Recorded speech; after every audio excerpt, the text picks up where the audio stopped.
So good afternoon. Actually, this is a very familiar time slot for me. I normally teach tax right after the noon hour, and my students are settled into this comfortable torpor that provides it.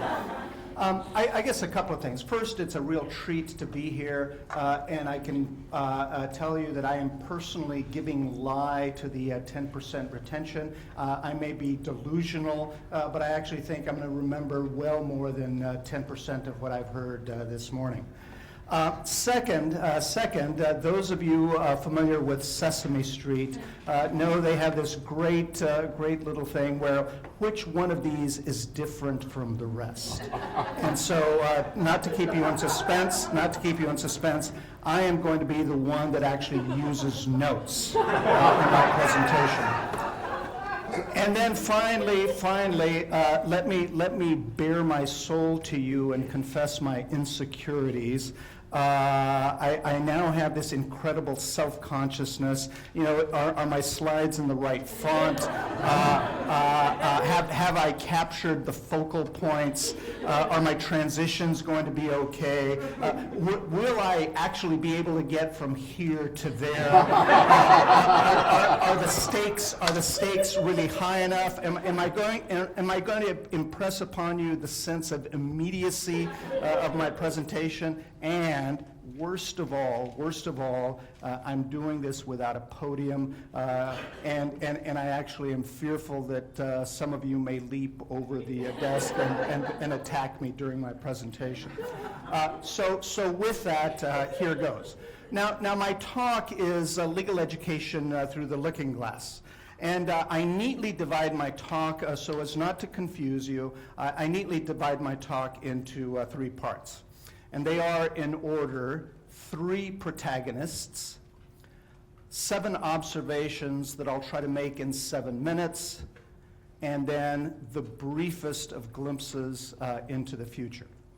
So we'll start with our protagonists. Now, the very first protagonist is me. Now, I began my law school career, I have an undergraduate degree in engineering physics. And this degree required a full physics load, more math than math majors were required to have, and the few electives I had were devoted to electrical engineering courses. Now, I followed that up with a master's in systems analysis from USC, and I followed that by serving for 2 years as a systems analyst in a prototype telecommunications center the Army was testing in Hawaii. And so when I got to law school, my professors and my classmates, asked me, are you going to go into a career in patent law? Now, mind you, I was the only person in my entire first-year class with a STEM background: science, technology, engineering, math, and in fact, it's so long ago that the acronym didn't even exist. Again, I would hear it all the time, are you going into patent law? And my recollection of my reaction is crystal clear. And it is this: why would I possibly devote my career to this sleepy backwater of the law? By the way, to which I added the tagline of really no particular prestige. Now, the second protagonist is Richard Susskind and his thought-provoking book, Tomorrow's Lawyers. Susskind has tried to prepare us for, or at least warn us about, the changes that are coming to the profession. Although his book doesn't capture much in the way of detail, he is sure in his assessment that change will occur. And you have to conclude that he's right. Darwin's shadow looms over all of us. Whatever change we face is going to require adaptation. Now, the last protagonist is Ron Ehrenberg. Ronald Ehrenberg is one of the nation's leading labor economists, and he's on the Cornell faculty. And I was fortunate enough this last semester, the fall semester, to visit at the Cornell Law School, and one of the highlights of my visit was having lunch one-on-one with Ron Ehrenberg. Now, in addition to his impressive accomplishments, he treated me to a basic discussion of labor economics. And I've got to share this with you. It doesn't get any better than this. He picked up the tab. Now, the bit of wisdom I took away from him is exactly this. The changes that are facing higher education today are truly, truly enormous. And what the future holds is uncertain. Now, he also continues in this vein. He says, if there's ever a time that it is important to have a cadre of skilled researchers, his words, but the implication is clear, studying education, higher education, it is now. And so I think this conference very much is part of that conversation. Now, with my own lack of fortune-telling ability well established, with the certainty that Susskind describes the inevitability of change, and with Ehrenberg's reluctance to chart the future, where are we? Now, I hope you can bear with me because this is where I go out on a limb. Let me gently suggest the future is unpredictable. Okay? There you have it. There you have it. Now, in this way, this explains Susskind's resort to generalities, and it also explains Ehrenberg's simple exhortation, this from the nation's leading labor economist, without providing any kind of prescription. Now, what I can say, however, is that I think it's useful to frame the issues that we might face, and I'll cover these pretty quickly. Now, I want to emphasize that this is my own taxonomy. I want to emphasize that it's my own taxonomy today. It might not be the same a couple of weeks from now. And your taxonomy may very well be different. However, let me just again gently suggest that this approach is going to be useful to frame where we might be heading. So the first observation is differentiation. Like politics, all law schools are local. As such, the question is not how legal education is going to change. Rather, it's going to be how individual law schools will change. And I'll give you a couple of examples. The University of Kentucky, for example, has enjoyed, relatively speaking, a healthy rate of employment of its graduates. This is attributable to the fact that it doesn't supply lawyers in bulk to big law. Rather, it supplies the cadre of lawyers that populate small towns throughout the Southeast. And in this regard, the employment market has actually been robust. The University of Nebraska actually shares much the same traits. Other schools, including my own and the University of Miami, have partnered with medical schools through collaborative clinics and medical biotech ventures. These schools are taking advantage of location and unique opportunities for differentiation. Now, to borrow from my systems analysis background and from the tried and true RAND formula, law schools must assess their strengths and weaknesses, their opportunities, and their threats. Each law school is going to be unique in this regard, and so will each law school's response. And my guess is that law school differentiation will increase significantly in the coming years.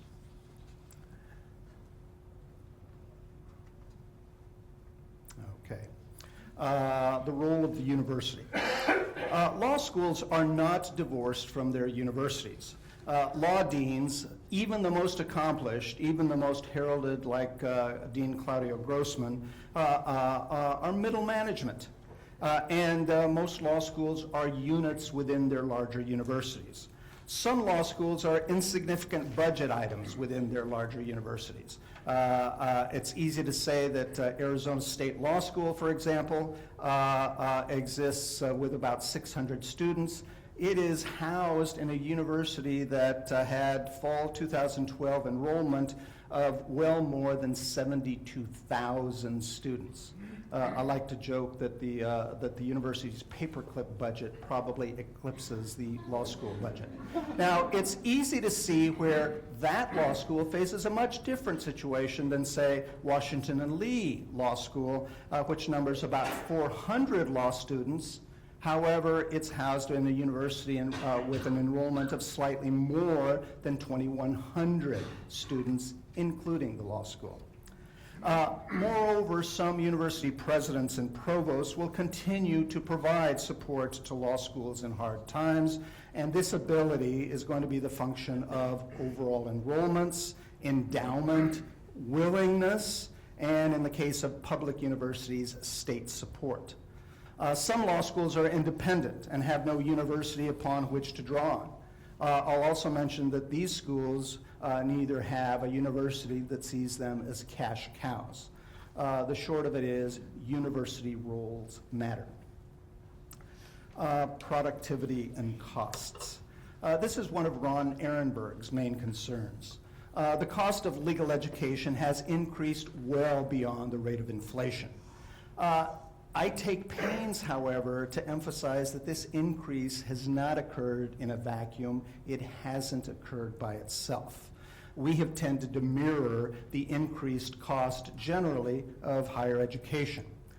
In their recent work, Why Does College Cost So Much?, economists Robert Archibald and David Feldman note the high cost of human capital, especially well-educated workers like university professors, has been one of the primary drivers of the cost in higher education. Now, these increases have paralleled those fields that depend upon a highly educated workforce. Thus, Archibald and Feldman observed that dentistry, investment banking have also seen very nearly parallel cost increases. You might add, by the way, law firm practice to that list. Now, still, the cost of higher education remains a largely intractable concern, and while law schools should, of course, manage their expenses to their revenues, costs are only going to increase without productivity gains, and these productivity gains have been largely absent in higher education. And again, a conference such as today's seeks to perhaps highlight some of those areas in which we can see productivity gains.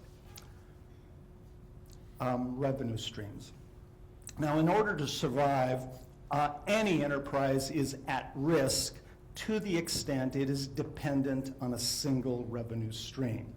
Most law schools are tuition dependent. We depend on our students' dollars, however they are obtained, in order to fund our enterprises. The majority of schools that are not tuition dependent are public institutions that draw upon significant state support. And I can tell you from firsthand experience in California, the 5 state law schools have seen a huge drawdown in state support. For all practical purposes, the 5 public University of California law schools, including my own, are private. Now, in the past, many law schools have resorted to broaden their revenue bases by resort to LLM and non-JD programs. And I think these represent a start. However, I think by themselves, they are not going to be enough. I think law schools are going to have to focus on alternate ways to fund their operations. Needless to say, this is not going to be easy. The profession. Suskind's book, Tomorrow's Lawyers, tells us that the legal profession is undergoing fundamental change. Now, you may disagree with the adjective fundamental, but nonetheless, it is undergoing change. And we in law schools, I think, have to react to that change. As an example, today's profession is a great deal more highly specialized than it was in the past. Now, over time, law schools have tended to expand to match this kind of specialization. Now, whether this has occurred as a result of a well-thought-out approach by law schools is I think, a good question to ask. What is not open to question, however, is that we in the academy have to be sensitive to what's going on in the profession. Licensing. We in legal education also have to pay attention to what the licensing authorities are doing. In California some years ago, conflicts of law was tested on the bar exam. And most California law schools, at my own school, I think we had 4 sections of approximately 80 students each who took conflicts of law annually. At some point, the California bar exam dropped the course from its list of tested subjects. Last year, or for the past several years, my school, which is a large school, has had a total of approximately 12 students each year taking the course in conflicts. This year, I found out that the course is not even being offered at all. The point is that what bar examiners do affects what we do. Now, these days, the bar examiners are an incredibly active bunch. From California to New York to Washington State, change is afoot. Now, whatever their agenda is, it still affects us, it affects our curricula, and it affects our students. We don't have the luxury, if it can be called that, of ignoring the currents of licensing. Now, the last part of my observations is access and justice. If, as a practical matter, only the wealthy have access to a university education or to law school, we will deny to a large segment of society the tools it takes to effectively advocate justice in our for justice in our constitutional democracy. Similarly, if those of modest means do not have access to the services of our graduates, a big piece of the puzzle is also missing. And to be honest, I don't think we've done nearly enough to address either of these 2 aspects of what we do. Neither of these concerns will improve with age. Now, as I said at the outset, my list is what you see right now. It might vary. Your own lists, I am sure, vary as well. But again, my emphasis is that all of these should be a part of the conversation in terms of when we talk about the direction legal education is going to take. Now, the future. In reflecting on the future, I realized that the advice given to me to go into patent law was not wrong as such. Indeed, some 30 years later, it was great advice, okay? Now, the problem was, or is, that it was uninformed advice. It was based not on an assessment that patent law and intellectual property were going to be the wave of the future. Rather, it was based on the more mundane match between my own particular skill set and this area of the law. Now, my own decision to forego a career path in patent law was similarly not based on any kind of calculus. Rather, it was based on my perception that patent law was this sleepy backwater of the law. And let me make the third of my gentle suggestions. Neither of those perspectives is particularly useful or helpful. Now, I am struck by how Susskind and Ron Ehrenberg are careful in their prognostications. Change will happen. The structural costs that characterize higher education, as Ehrenberg observes, must be dealt with.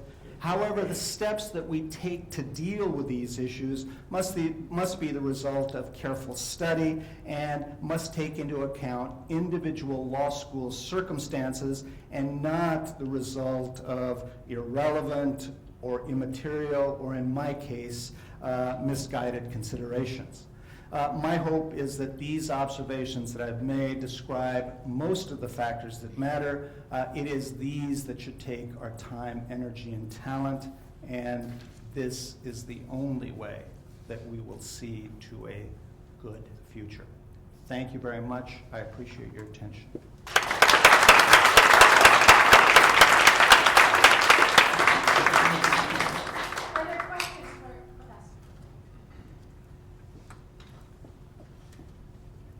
this is exactly like my tax class after lunch. I guess we're done. Any questions at all? Yes, sir. So this is a first of its kind conference, bringing a lot of us as revolutionaries, rebellionists, and mercenaries to change together for the first time. How could you suggest this group keep its synergy going to be effective in carrying that message more broadly throughout the teaching profession of law and more importantly, to the customers of the law school, which aren't the students but the employers? I guess let me tell you two things that stand out to me. One is, and a couple of the last speakers made the point, what matters a lot is your connection to your students. And it almost doesn't matter the vehicle, whether you're just using pen and paper or whether you're using your very sophisticated mapping. What matters, I think, most is your connection to your students. And so my guess is that all of you who go back to your home schools are not only inherently enthusiastic about doing what you do, you can spread the word, and that enthusiasm, I think, translates into connection with students. Now, the second part of this that I take away is, and I was having a conversation with Bill Henderson, who talks a lot about the profession. And he was telling me, well, when we talk about the future, maybe 20 years from now, we will be doing something very, very different. And it'll be working. And 20 years from now, it will seem incredibly obvious. That is, how could anybody have thought differently? And anyways, but today, we don't know what that is, or at least I don't think we have a good handle for what it is. And so my second observation is, I forget the person who mentioned this about converting the entire first year to an online program. My God, that is an unbelievably radical kind of idea. But I was just thinking about it. It has the virtues of going back to wide open access. I think there was a virtue to that. The people who succeeded in that regime each had a shot. And I think that there were some bad consequences associated with it, but it also had its virtues. But it seems to be going, that would go back to that regime, give everybody a shot, things would be cheaper, and those that elected to go on, might very well be happier in their careers. And I'm not saying that's the answer, but I think it's things that develop like that in the, some 200 laboratories we have in this country will lead the way. Yes, sir? You mentioned, and one of your points is diversifying income streams. It's a fascinating thing to think about in the context of law school. Do you have any ideas on where that might happen? Well, actually, if you go back 10, maybe 10 or 15 years ago, most schools did not have LLM programs or did not have, other than JD programs. Those have proliferated.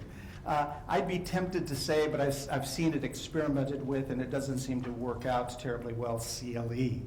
But there's undoubtedly something that can be done out there. And again, we have 200 laboratories that are of very inventive people, and that's what'll happen. And like I said, I think the LLM and the non-JD programs are part of that mix. Yes, ma'am? One of the most destructive things that's happening in, I think, law school education today is the U.S. News and World Report, and how schools change what they're doing sometimes to try to elevate their ranking. Is there anything that you can see coming down the pipe that will change that? The sad thing is no. I think, to add a corollary on your observation is that I think some of the law schools that say, gosh, we should do the best we can for our students and hang U.S. News and World Report. And I think those schools suffer as a consequence in the ratings.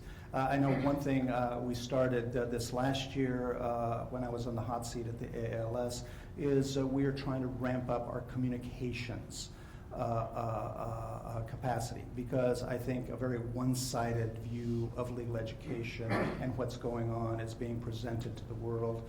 And our side, I think, has to be presented as well. And you know, I think we do a great job. I think we churn out fabulous lawyers that are part of the fabric of our constitutional democracy, and I think we should keep doing that. Yes, ma'am. Yes, sir. I have a AALS core value question. When we got ABA, we were of course delighted. Yeah, that happened during the time I was there. And then when we got AALS, we were really excited because that was like the real mark of distinction and scholars, So I'm just curious whether AALS will no longer or will recede from its traditional position of supporting scholarship in schools? I don't see any change in that respect. Actually, I feel very strongly about scholarship. I think, you know, if you are not intellectually curious about your own field and willing to probe it and explore it, I think you're going to be not the best teacher you can be. And I think, you know, how better can we model behavior from our students than being intellectually curious and probative of our own fields. And so for me, it's pretty much of a no-brainer. Yes, ma'am? So this conference focuses on igniting law teaching, which presupposes that we have students to teach. And so, you know, I'm new to teaching, but even in my short time, it seems to me that students are coming to law school more as a fallback than as a passion in tough economic times. And so I'm wondering if your thoughts on how we translate what we're talking about doing in the legal education reforms into igniting students, the kinds of students that we want to come to law school, to come back to law school. Well, I guess what you're asking is an incredibly complex question. Actually, it's one of the topics I chatted with Ron Ehrenberg about. And part of it was a mismatch perhaps between the output and the demand for lawyers. And my guess is that law schools perhaps ramped up too much for what demand is out there. That's probably a problem. And that's, you know, the reverse is happening at many law schools, whether by choice or forced upon them. And so that shrinkage is occurring. And I think we will in time adjust to the market. So that takes care of part of it. Second, the narrative seems to be, you very rarely see any discussion of, say, MBAs or dentists or any other professionals being subject to these same economic test of whether is this worth it or not. And part of it is, I think, we have gotten very bad press, and actually the economy has not just touched us, but it has touched all professional fields. I guess you might accept doctors from the equation because they're the beneficiaries, or medical schools are the beneficiaries of very heavy federal subsidies. But in any event, we are all in this or affected the same way. And I guess how we react is what's going to matter. I know the AALS is going to try to change the narrative. We just hired a communications person. I think that will help. I think the recovery of the economy, my hope is that it does recover at some point. I think that's going to help. And the fact that our law schools, or most law schools, are now a little bit smaller, I think that will help. So there's a huge number of pieces to all of this. Yes, sir. Dean Martinez, a lot of professional accrediting bodies regulate class sizes, MD, DO, BA, that sort of thing. Do you think that that's a role that the ABA should have with regard to schools? You have to have approval for your entering class size. I guess my reaction, I'm not an antitrust lawyer, but I know the antitrust laws affect us. I'm not sure the ABA could in fact place hard limits on law schools. Medical schools are one-off, and that's because of the federal involvement in medical education, the incredibly heavy subsidy that is provided to medical schools, and so they're a different problem. I'm not sure we would ever get there. We're not like baseball. Thank you very much. Okay, and thank you all.